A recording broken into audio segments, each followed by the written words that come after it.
Thank you, Honorable Speaker. I rise to ask question number 129 of 2023 and is directed to the Deputy Prime Minister and Minister for Trade, Cooperatives, Small and Medium Enterprises and Communications. Can the Deputy Prime Minister inform Parliament on the Ministry's work plan to address the black spot areas in the country? Thank you, Mr. Speaker. Thank you, Honourable Deputy Prime Minister. Thank you, Honourable Speaker, and I would like to thank Honourable Tshobisa for his question. Before I do that, I'd just like to, I think the Honourable Minister for Labour was actually very polite. Before we actually became government, I actually spent some time moving around Australia, and both in New South Wales and in Victoria. And one of the things that was unprompted from all those workers was, we haven't had a visit from government. I'm glad that Honourable Correa mentioned that he did visit, but the 4 times apparently, according to. And so when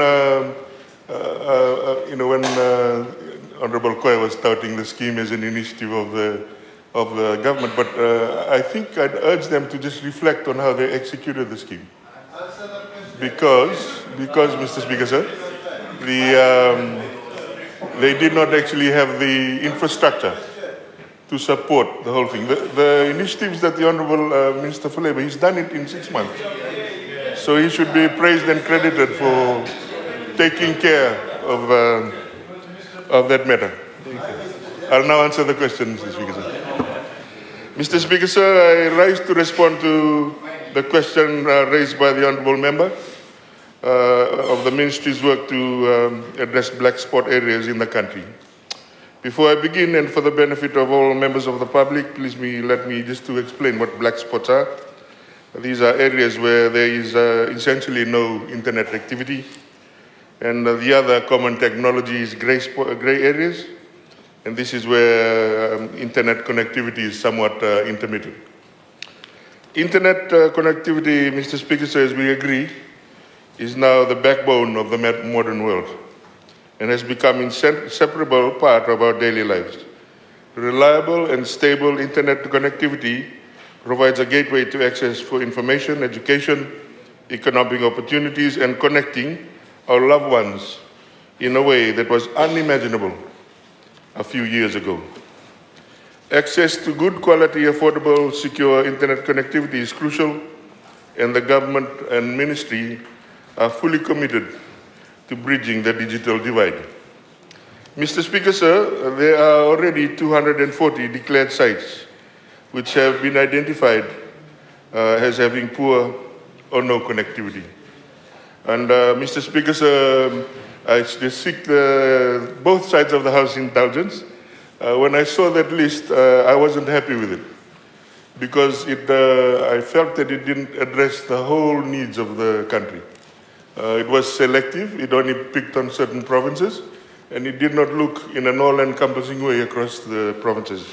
So as a result, Mr. Speaker, sir, I've put the program just on hold or slowed it down, just to make sure that we consult a bit more broadly and ensure that when we roll out, and I'm hoping to start seriously rolling out at the very latest in the first quarter next year, that we are able to actually start addressing, genuinely addressing connectivity needs across the community.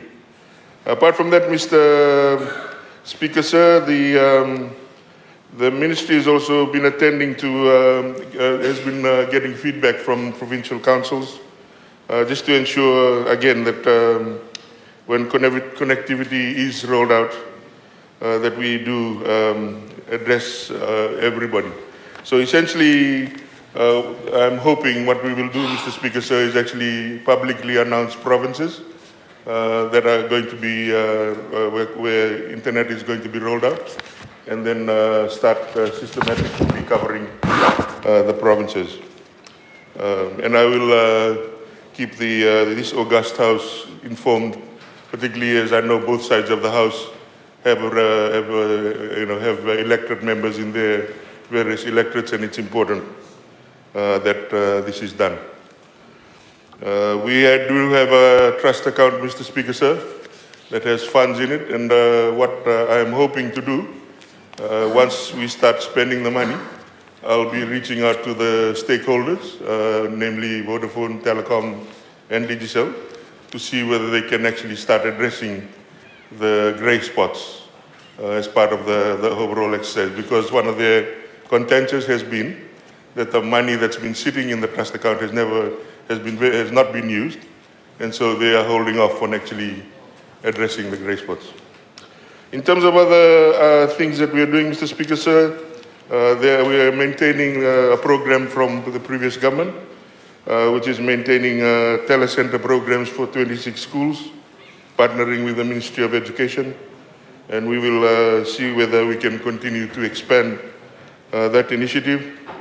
In terms of connectivity issues, Mr. Speaker, sir, it's not only an issue for Fiji, it's an issue around the world. In fact, the ITU, or the International Communications Union, which is an arm of the UN, estimates that over 2.7 billion people are not connected to the online world. On a regional level, we recognize the need to connect all our people to good quality and affordable secure internet, and to this effect, the ICT ministers of the Pacific met in Port Moresby on the 27th and 28th of August, where we endorsed the Lagatoe Declaration, which focuses on digital transformation across the Pacific. On a global level, we are working very closely with the UN technology specialist agencies such as ITU, the World Bank, and Asia Pacific Telecommunity Asia APT, and other multilateral partners on the need to improve internet connectivity in Fiji. We are actively participating in discussions on emerging standards and regulations in the connectivity space. The emergence of low Earth orbiting satellites has come as a blessing for geographically sparse countries like Fiji, as they do not require upfront investment by the government and service providers to provide connectivity. Our service providers currently utilize these types of technologies to provide connectivity to the remote areas. And there are more opportunities to connect communities directly using these technologies. The last point I'd like to make, Mr. Speaker, sir, is that improving internet connectivity is not just a matter of convenience anymore. It is essential for the livelihoods of our people.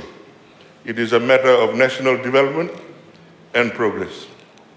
It is about creating a level playing field for all our citizens, regardless of their background or location. It is about harnessing the power of technology to propel our nation forward into a brighter and more prosperous future. Mr. Speaker, sir, I thank you for the opportunity to answer the question. Thank you.